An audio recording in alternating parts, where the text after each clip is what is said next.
Шановныя слухачы, у эфіры радыётэатр плюс. Прапануем вашай увазе спектакль «Засада ў горадзе Мінску» паводле апавядання Артура Конан Дойла.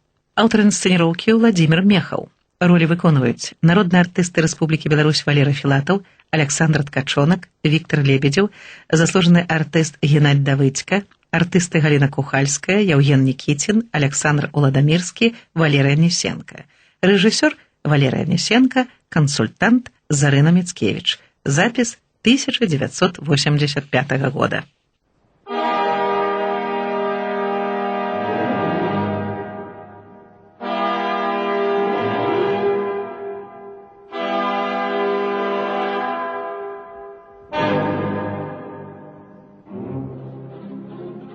Артур Конан Дойль. Засада ў горадзе Мінску.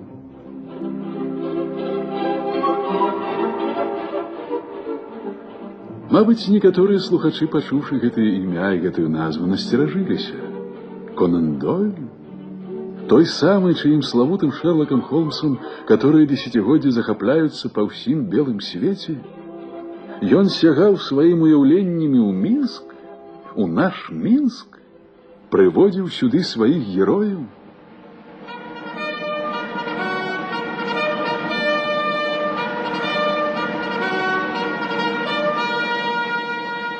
Ну, сабрэ, уявіць сабе, прыводзіў, прынамсі, мяне, адважнага напалеонаўскага ваяку Этьена Жерара. Брыгадзіра, а ў той час яшчэ палкоўніка. Так. Дакладней нават не прыводзіў, а прыходзіў разам са мною, чалавекам, якога ён прыдумаў. Бо, вядома ж, пісьменнікі даюць сваім персанажам жыццё, але далей над намі неўладныя. Мы робім учынкі, становімся смялякамі ці баязліўцамі, героямі ці злачынцамі, добрымі ці злымі, жанатымі ці безнадзейнымі халасцякамі згодна дадзеных нам характараў, а не таму, што аўтару так захацелася. Небаракі аўтары пакорліва крочаць за намі, людзьмі, якіх прыдумалі. Так што я камандаваў знакамітым Конан Дойлем, як бы ён быў салдатам у маім гусарскім палку. Я дазваляў яму суправаджаць мяне ва ўсіх паходах і прыходах. У тым ліку і ў ваш нядобры для мяне памяці Мінск. Ну, такім разе я павінен вас, слухачам, адрэкамендаваць. Мяне не трэба адрэкамендоўваць. Я сказаў, я брыгадзір Жерар, Этьен Жерар, мяне ведаюць усюды, дзе чытаюць Конан Дойля. Так, таму што Конан Дойль... Таму што Конан Дойль напісаў пра мяне цэлую кнігу. Кнігу апавяданняў, яна так і называецца. Подзвігі і прыгоды брыгадзіра Жерара. Значыць, гісторыя, якую мы прапануем увазе слухачоў... Яна таксама адбылася са мною і стала адным з апавяданняў кнігі, апавяданнем засады ў горадзе Мінску. Тады, мусіць, правільна будзе, калі вы самі тут яго і перакажаце. Слушна, месье, конечно, не пярэчу, тым больш, што і сэр Конан Дойль сціпла саступіў мне месца апавядальніка. У кнізе я сам расказваю пра свае подзвігі. Аўтар паставіў мне на ногі і даў самастойнасць ва ўсім. Ён ведаў маю натуру, Конан Дойль, і нават пабойваўся свайго Этьена Жерара. Ну, станаўлюся слухачом, як і многія зараз. Толькі, значыць, наколькі можна здагадацца, гісторыя адбылася ў часы, калі вы былі са сваімі гусарамі ў Расіі. О, каб вы ведалі, што гэта быў за паход. Кашмар, страшны сон. Вспоминаю тую жудасную войну и бесконцая снежная роўнасць паўстае перад вачыма. Чорная стужка людзей рухаецца несупынна уздоўж гэтай роўнядзі, а ёй няма канца. Уявіце сабе сярдзітыя твары з заінелымі вусамі і бародамі. Уявіце сабе замерзлыя пасінелыя рукі, узнятыя з маленнем да неба. Вялікая, правильней, колись вялікая, а цяпер пабітая, зганьбаваная армія вярталася па варожай краіне дадому. З усіх бакоў яе акружалі цёмныя сілуэты. Яны то набліжаліся, то аддаляліся. Гэта былі казакі, якія гналіся за намі, як ваўкі гоняцца за статкам жывёлы. Калі мы, ветэраны напалеонаўскіх паходаў, сустракаемся, я заўсёды ўзнімаю келіх за памяць і доблесць маршала Нея. чырвонагаловага Нея, які як леў прыкрываў у Расіі наше адступленне, перашкаджаў ворагу авалодаць здабычай. Я выдатна помню яго молочно-белый твар, вогненный, шалёный погляд. И спадзяюся, вы не палічыце меня хвальком. Ён ведаў полковника Жерара, ведаў, на што я і мае гусары здатныя. Неяк, калі мы адступаючы адышлі ўжо на захад ад Смоленска, маршал па мяне прыслаў. Рады вас бачыць, полковник! Мой маршал! Ваш полк Жерар не заходзіў пасля Барадзіна ў Москву. Таму ваши люди мелі магчымасць адпачыць. Яны выглядаюць значна лепшым астатнія салдаты. Спадзяюся, мой маршал, гэта гаворыцца не ў дакор. Я тлумачу, чаму паклікаў вас, а нікаго іншага. Слухаю вас, мой маршал. Полковник, наше становище отчаянное. Люди пакутуюць, паміраюць з голаду.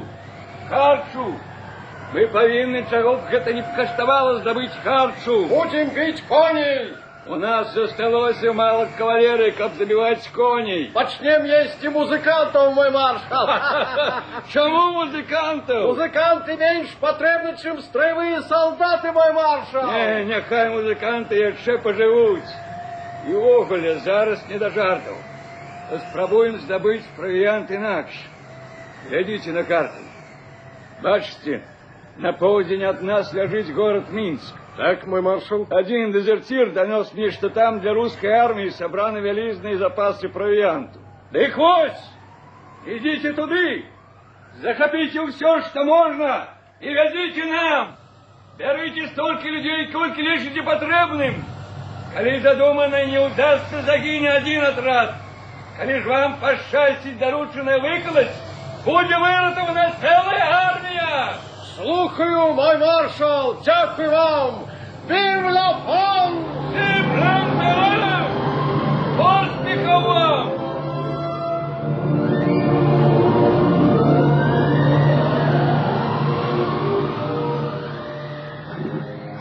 Маршал выказаўся не надта ўдала.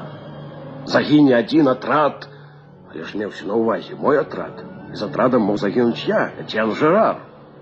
Але вы чулі, я не сказаў пра гэта Нею. Я сапраўды прыняў загад з радасцю, ён абяцаў мне новую славу.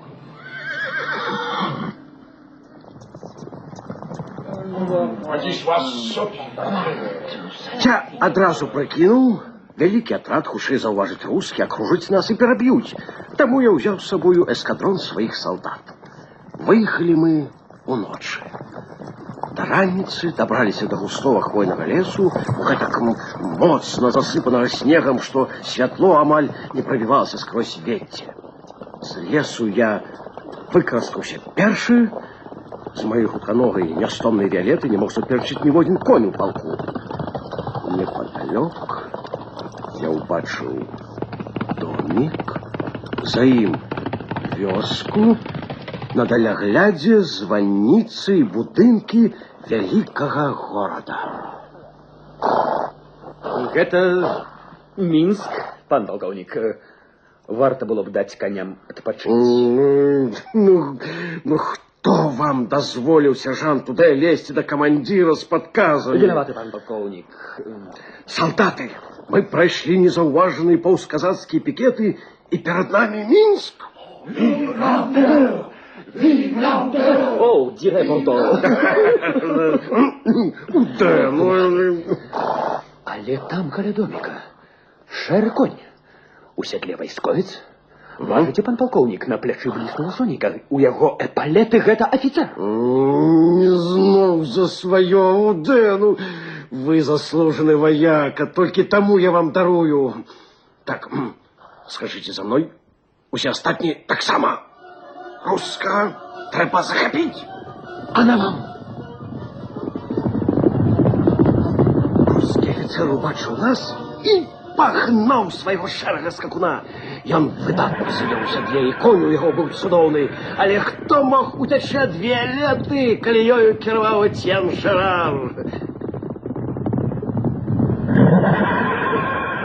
Афіцэр увесь час азіраўся цераз плячо назад. Ён быў вельмі прыгожы, смухлявы твар, агліныя вочы. Пан полковник, осторожней, он стреляет! Брэшаш, не пацэліш, ценжар замоўлены. Уде, даганяйце! Хапайте его! Хапайте, пан полковник, его хоть сдае! Не, шановны, не выйдзе шаблю з ножнаў. Калі ценжарака усхапіў за руку, таму не вырвацца, не. Пусти, паршивый запаяк! Пусти! Пан полковник, он нечто засунул в рот! Не дайте проглянуть! Не дайте! Стисните ему горло! Так это горло! Фокус не удастся, шановный, не удастся! Ну, поможите мне, друже, да, ну! Вы молодчина! Мацней, давайте, подполковник. Я зараз... Ну-ка. Растискай зубы, голубок. Растискай, дорогу. Затем ножом тебе их выломать. Опа. Бачите, подполковник. Хотел проглянуть поперку. Ось і ўсё, пане офицер. Даруйте, что обставины вымусили меня быть с вами неделикатным.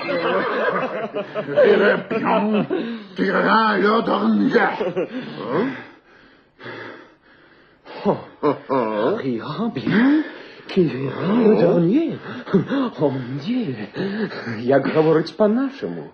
Ну, ён дваранін, российское дворянство цудоўна гаворыць по-французску. Але на справы.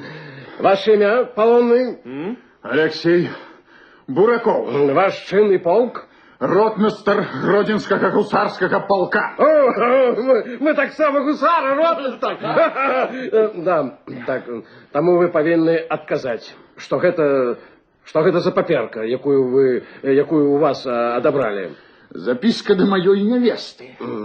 Так, я не читаю по-руску, але нешта ўсё-таки разобрал. Тут написано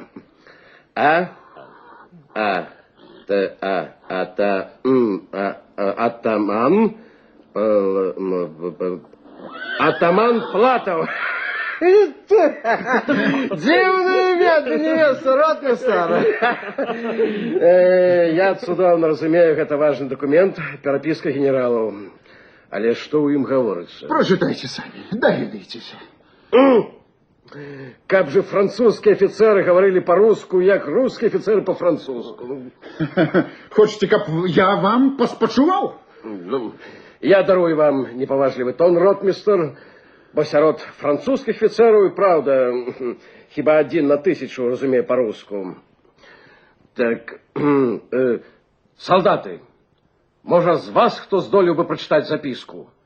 Не выключено, что гэта важная военная тайна, от якой залежыць лёс нашей армии. Да где там подполковник, мы не моцныя чытакі нават по-французску. Ротмистр, Так. обещаю вам волю, калі перакладзеце змест записки. Уявите себе на моем месте, полковник. Вы б выканали такую просьбу? Нават за обещание воли. Признаюсь, вы мне подобаетесь, ротмистр.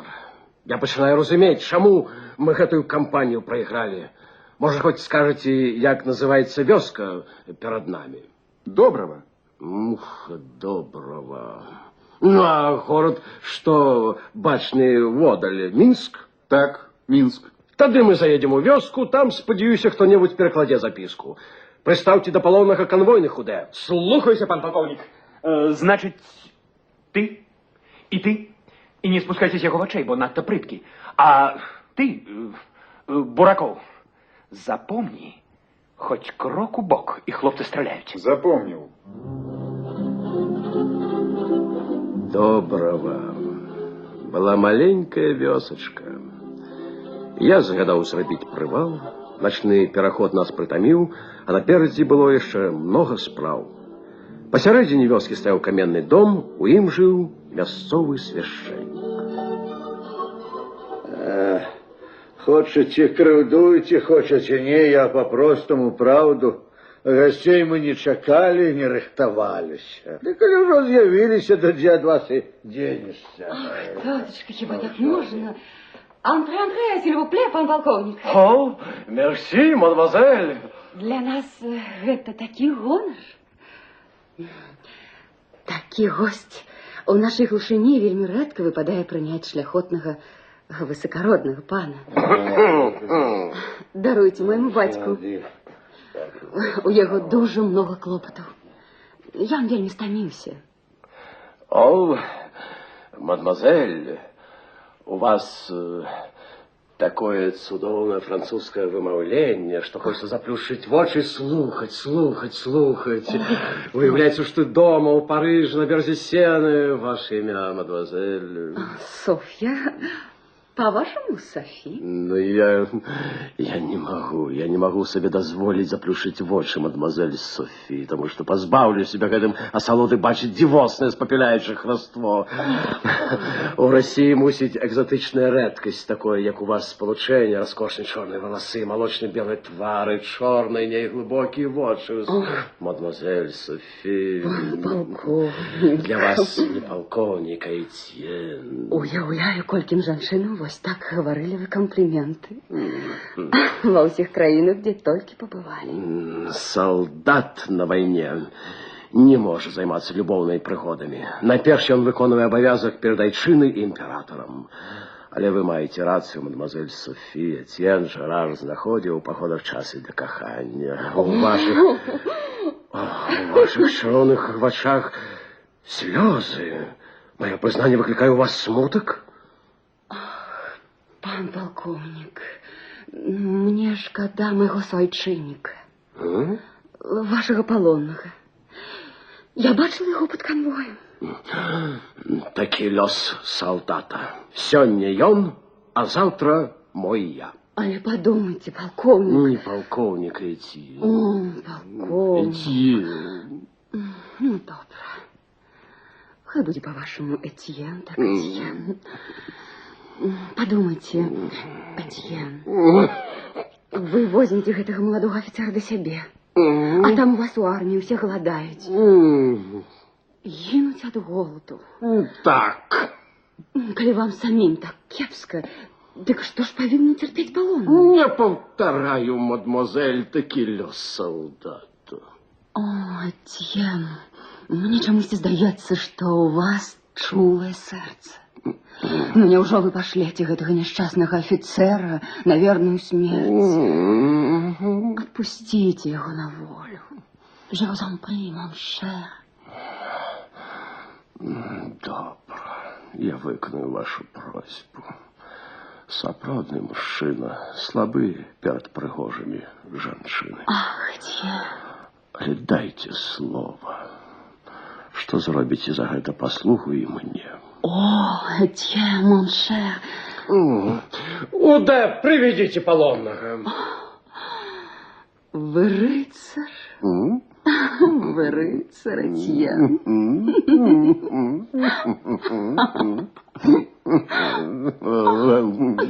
Пан полковник, ваш загад виконаний.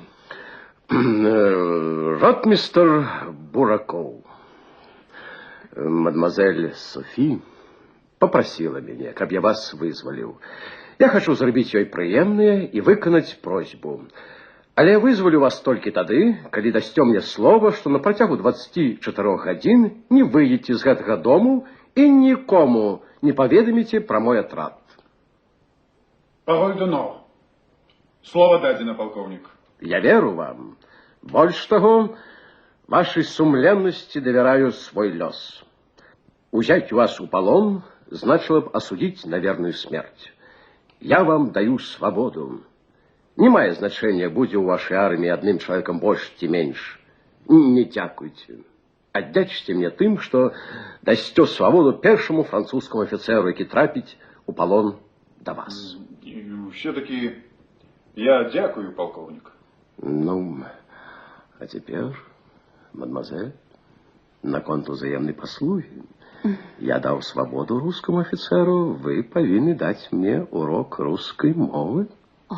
Усім серцем готова бути вам корисною. Бачите записку? Так, боже, яка поконечная, ніби хто її жавав. Про это не будем. Что тут написано?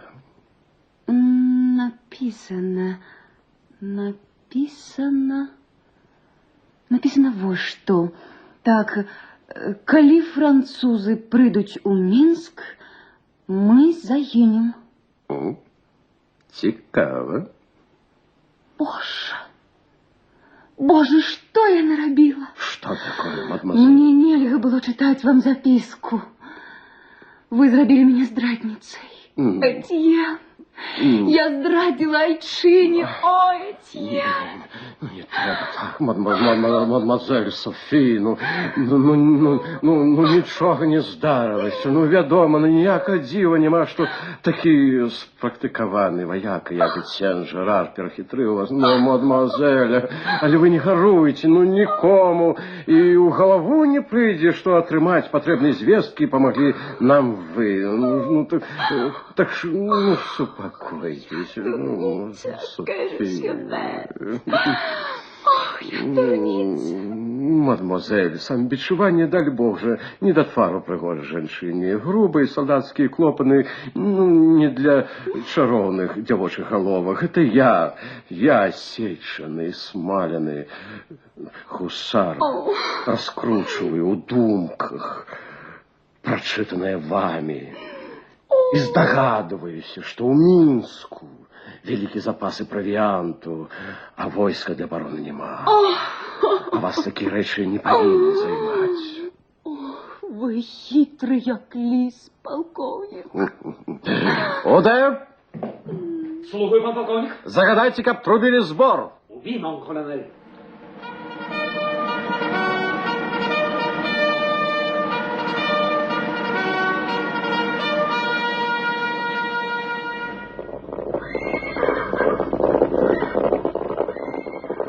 Мы строим галу поскакали до города. Золотые куполы, якого ярко блішчэлі на даляглядзе. Там шалі вельмі хутка. Вось мы ўжо у горадзе. Вось на галоўнай плошчы, перад будынкам гарадскога муніцыпалітэта, ці як там гэтая установа у іх называецца. Куды? Бярыце 2 чалавекі і за мной. Астатнім спешыцца і стаяць на пагатове тут. Oui, mon colonel. Боже, ці здолею я калі-небудзь забыць тое, што чакала нас у вестыбюлі будынка. Пан полковник! Пан полковник? Гренадеры? Я не слепы, Уде. Назад. Нас продали. Здрада. Полковника брать живым! Остатних огонь! 2 кули засели у меня у доломания. Одна сбила шапку. Гренадеры с ружьями наперевес кинулись до меня.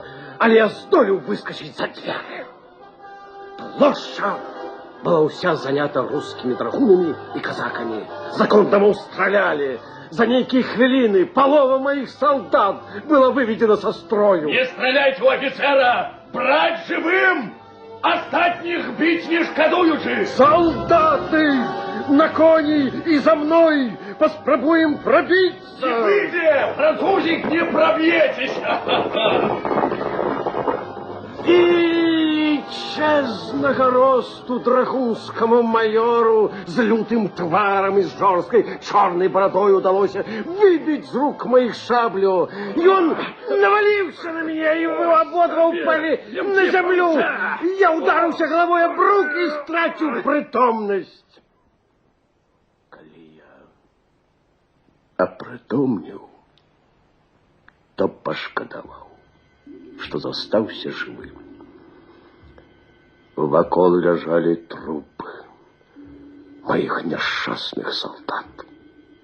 Некалькі трапили у полон и стояли, окруженные казаками. Горите в аду, Гаротнікі, Мерсі. Я быў вінаваты ва ўсім, што адбылося. Я сам прывёў маіх гусараў гэтую па-майстэрску пастаўленую засаду. Паляцеў у горад, не паклапаціўшыся аб мерах перасцярогі, даверыўшыся, відаць, фальшывай запісцы, адабранай у Буракова і перакладзенай Софі. Ней, маршал Ней аказаў мне такі давер, а я гэтага даверу не апраўдаў. Мне стало так цяжка на душы, што я заплакаў. Что это такое? Панове, гляньте. Ён румзае. Я думаў, Бонапарт прывёў да нас хоць і дрэнных салдат. Але ўсё ж салдат, а не слязлівых слімакоў. Калі б я быў у іншым становішчы, я б паказаў вам, дурню, што такое французскі салдат. Маўчы, гальскі певень. А то загадаю сцягнуць з цябе штаны і розгамі павучыць пачцівасці да рускага афіцера. Я таксама афіцер і дваранін, і ты не маеш права. Мы ў Расію вас не запрашалі, але калі з'явіліся непрошаныя, то не наракайце на прыём, які вам аказваюць.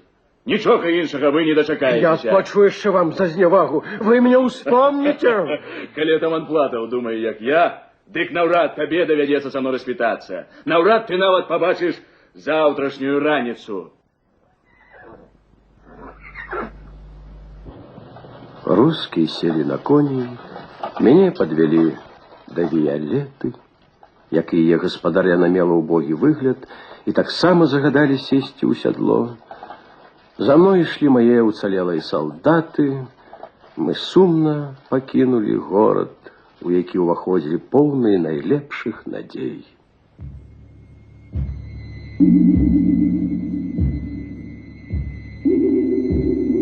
Зняважаныя і прыніжаныя, холодныя і замерзлыя, мы ішлі снежнай раўнінай. Усё балела, працінаў мароз. Мы паўзлі, здавалася, вечнасць. Калі ж нарэшце спыніліся, я са здзіўленнем пазнаў Добрава, тую самую вёсачку, дзе былі раніцой. Бясконцай нам падалася дарога, якую летучы на Мінск і спадзяючыся на поспех праскочылі вокам імгненна. На вуліцу выспалі вяскоўцы. Быў сярод іх і свяшчэннік, бацька Софі. Куды падзелася яго ранішняя нязычлівасць, панурасць? О, Сергеев! День добрый, Сергеев! Благослови тебе, Господи, воин! Здорово ты научился своими малайцами басурмана, малайчина! Дякую, ойче! Вядома, я не разумеў па-руску, але па вачах, па ўсмешках, жэстах не цяжка было здагадацца, што сказаў стары і што адказаў чарнабароды асілак маёр. Значыць, яго звалі Сергею. Маё сэрца аблілося крывёю, калі я ўбачыў, як да гэтага Сергеева радасна падышла Софі. Віншую, майор, як удала ўсё атрымалася. Саманадзейны гэты фанфарон у вашу засаду скочыў, як галодны пацук. Я уцяміў, што малапрыемнае слово «фанфарон», адзінае слово, якое я зразумеў, тычылася маёй персоны, бо Софі прыемна мяне паглядзела. Праўда, у паглядзе я прачытаў спагаду, а не пагарду. Потым яна павярнулася да майора і, мяркуючы па выразным яе твары, пачала аб нечым прасіць. Сергею нейкі час адмоўна круціў галавой, але нарэшце махнуў рукой, ступіў Софі крок да мяне. Спагадлівая дзяўчына прапануе вам правесці ноч у іхнім доме. Адмовіць ёй не хочацца, хаця, шчыра кажучы, я з большай ахвотай пакінуў бы вас качацца ў снезе, каб крыху астудзіць. Вы народились варваром, варваром и помрете. Помолчи, французский жулик, а то я хутко выбью из себе твою нахабность. Будьте высокородным, майор. Ляжачага не пьюць. Яны говорили по-французску, каб я разумеў. Я згоден. Калі ваше сутарэнне замыкаецца, няхай ён там пераначуе. Але ён павінен даць мне слова, што не дазволіць сабе ніякага паскудства, бо я за яго адказваю і павінен перадаць цэлым і здаровым атаману Платану. Ад вас я не прымаю ніякай спагады. Рабіце ўсё, што хочаце, але слова ніякага я вам не дам. Вельмі добра, мой прыгажунчык, тым горш для вас. Паглядзімо, што запеяце заўтра, паспаўшы на снезе. О, не будьте такі суровы, майор. Гэты палонны заслужыў нашу павагу. У мяне ёсць падставы так гаварыць. Нешта вы надта турбуецеся пра гэтага пана. Турбуюся таму, што ён сёння раніцай добраахвотна адпусціў паланёнага ім ротмістра Алексея Николаевича Буракова. Вось ён, дарэчы, і сам. Так і было. Пацвярджаю.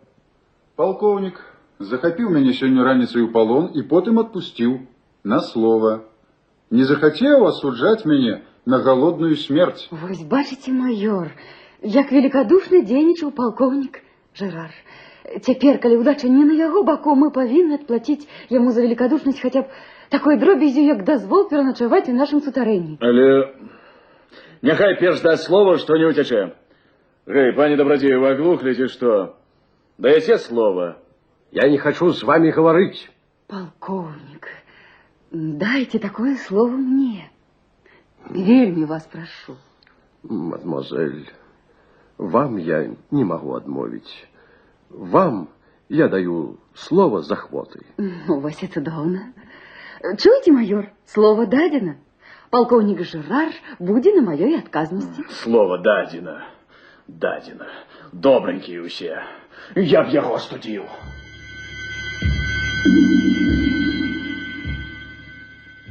Я апынуўся ў прасторным сутарэнні, дзе складваліся запасы дроў. Адзінае маленькае акенце закрачана, подлога каменная, холодная. Со стайні принесли и повесили под столью ліхтар. Отель без особливых выгод, месье. Далее дякуйте за такие. Коли вашим священникам захочется снова прийти в Россию незапрошенными, успомните гэтые гостины. Я лег на клетке дров. Думки мои были самые сумные. Як мне не было тут холодно, але солдатам моим, что ночевали на снезе, было еще горш. Сердце обливалось крывёю за гэтых несчастных людей, что покутывали по моей вине. До холоду прибавился голод. Зранці я нічого не ел, але на мяне нібыта ўсе забыліся. Ды раптам я пачуў крокі. У сутарэнне ўвайшоў Буракоў, у руках у яго былі бутэлька вина и миса со смаженным мясом. Тихо! Тихо! Не падайте духом, полковник. Подсилкуйтесь. Не могу быть с вами, але вы не спите. О, мерси. Але як вас разуметь? Так и разуметь. Не спите. Приемного аппетита. Ён бы мог и не говорить апошняга. Апетит у мяне быў, вядома, воўчы. Але папярэджанне яго не давала спакою. Не спіце.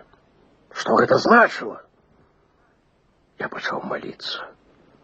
Маліцца, каб словы Буракова мелі тое значэнне, якое я ім надаваў. Прайшло колькі часу, і я пачуў, як у замочную адтуліну нехта асцярожна, ціха уставляе ключ. Сердце мое заколотилось. Полковник? Этьен! На вас ничего не денежи. Але мне прыемна, што вы захавалі да мяне добрыя пачуцці. Значыць, вы даравалі мне маю хітрасць. Хитрость. Боже, хіба вы не сцемілі, што адбылося? Я вам пераклала запіску і пераклала так. Калі французы прыйдуць у Мінск, мы загінем. Так, але што з гэтага вынікае? Толькі тое, што ў запісцы на самой справе гаварылася інакш. Калі французы прыйдуць у Мінск, мы падрыхтаваны. О, значыць, гэта вы. Вы зацягнулі мяне у засаду. Вам я павінен дзякаваць за смерць маіх салдат. О, я стары дурань. Як я мог даверыцца жанчыне? О, шарше ла фам. Так, полковник, шукайте жанчыну. Супокойтесь, полковнику, и вспомните, что я русская. Таким чынам обовязана служить сваёй айчыне. Калі бы гэтак, як я, зрабіла ваша суайчынніца, ці заслужила б яна ад вас папрок? Не сярдуйте. Вось вам моя рука. О, як я мог даверыцца? Як я мог? О, небаракі салдаты, гэта я вас забіў. Не падаеце мне рукі. Што ж, няхай будзе па-вашаму. Але я паўтараю, вы любіце свой народ, а я свой. Зрэшты, я да вас з іншым. Адпускаючы Буракова, вы сказалі, што адзін чалавек у непрыяцельскай арміі не мае значэння. Што гэта не важна, больш адным ці менш. Так. За добро плацяць добром. За гэтымі дрывамі ёсць дзверы, што вядуць да выхаду. Ён не ахоўваецца знадворку. Вось вам ключ. Жадаю вам шчасліва выйсці. І каб ніколі нам з вами не сустракацца. Софія, пачакайце.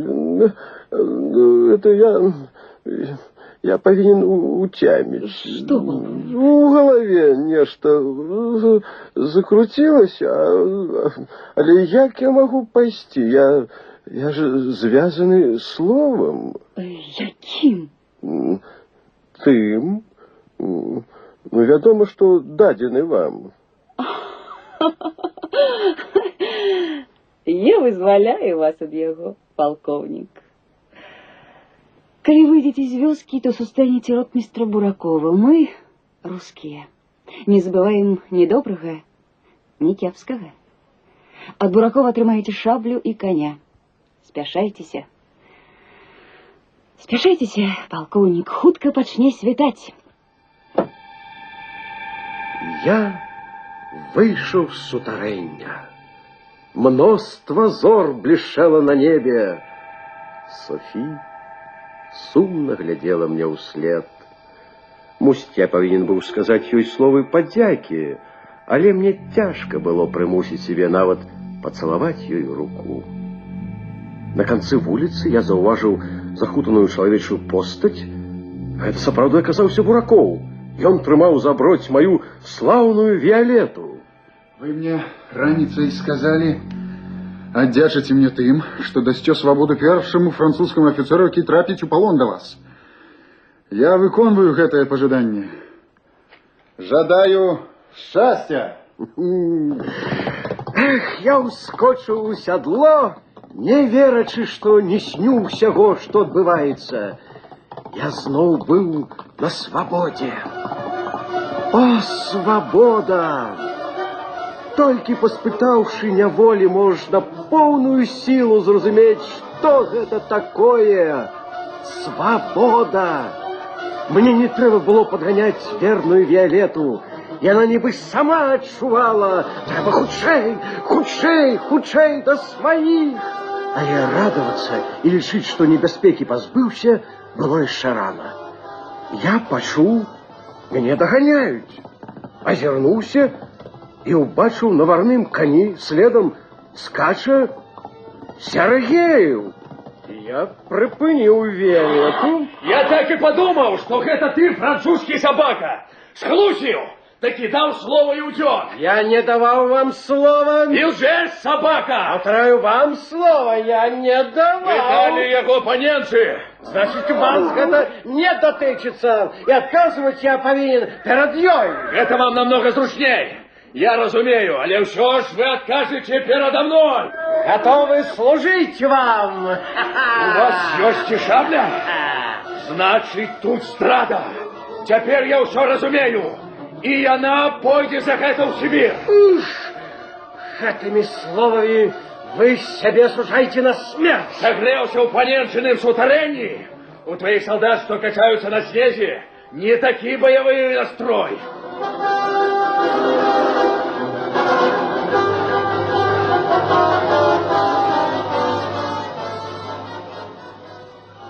Ён дазволіў сабе занадта многа. Я мусіў яго забіць. Мы абодва выхапілі шаблі, і праз секунду ён упаў. Я рассек яму горла.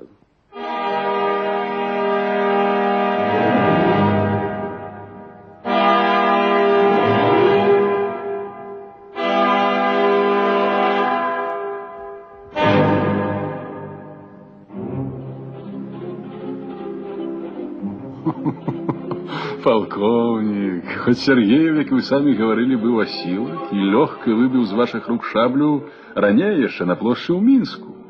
А там же вы не были еще знесилены пережитым пасля. Да, это вы, не разумею вашего тону, не верите, думаете, Тянжар прибрехує. Почитайте книжку, якую склав про меня сэр Артур Конан Дойль. Убачьте, на что я был здатный. Так, мсье, мы ведаем Тянжара, ведаем. Вы ж сами казали, вас ведают усюды, где читают Конан Дойль. Так? Які ви ёсць, такого мы и прымаем. Мяне шанаваў імператор Наполеон. А маршал Ней, побачили вы, як рады быў, калі я дагнаў армію разом з усімі нашими, рушыў па жудасной пустэчы далей. Так, полковник, так, нягледзячы на тое, што заданне маршала вы не выканалі. Провианту для войска так и не здобыли. Я не разумею тону. Да не сердуйте, бригадир, не сердуйте, гэта так. Забавно трошки слухаць, якімі уяўляліся нашы продкі славутаму Конан Дойлю. Як бачылася яму выяўленне імі годнасці, высакароднасці. Але што да вас асабіста, то вам мы толькі ўдзячныя. Так, полковник, так. Суправаджаючы вас, любімы ва ўсім свеце англійскі пісьменнік, пабываў сваёй фантазіі і ў нашым Мінску. Нам гэта цікава, нам гэта прыемна, так што расказвайце. Расказвайце, як вы трапілі ў засаду ў горадзе Мінску і надалей. Расказвайце. Усім, хто гэтай гісторыяй зацікавіцца. Будем вам, повторяю, только удячны. On vous dira merci beaucoup. Коля ласка.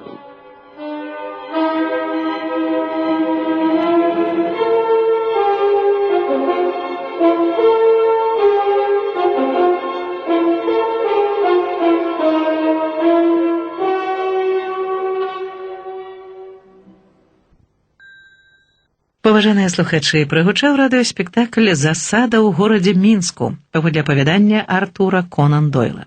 Аўтар інсцэніроўкі Владзімір Мехаў, ролі выконвалі народныя артысты Рэспублікі Беларусь Валерый Філатаў, Александр Ткачонак, Віктор Лебедзеў, заслужаны артыст Геннадзь Давыдзька, артысты Галіна Кухальская, Яўген Нікіцін, Александр Уладамірскі, Валерый Анисенко, рэжысёр Валерий Анисенко, консультант Зарына Мицкевич. Запись 1985 года.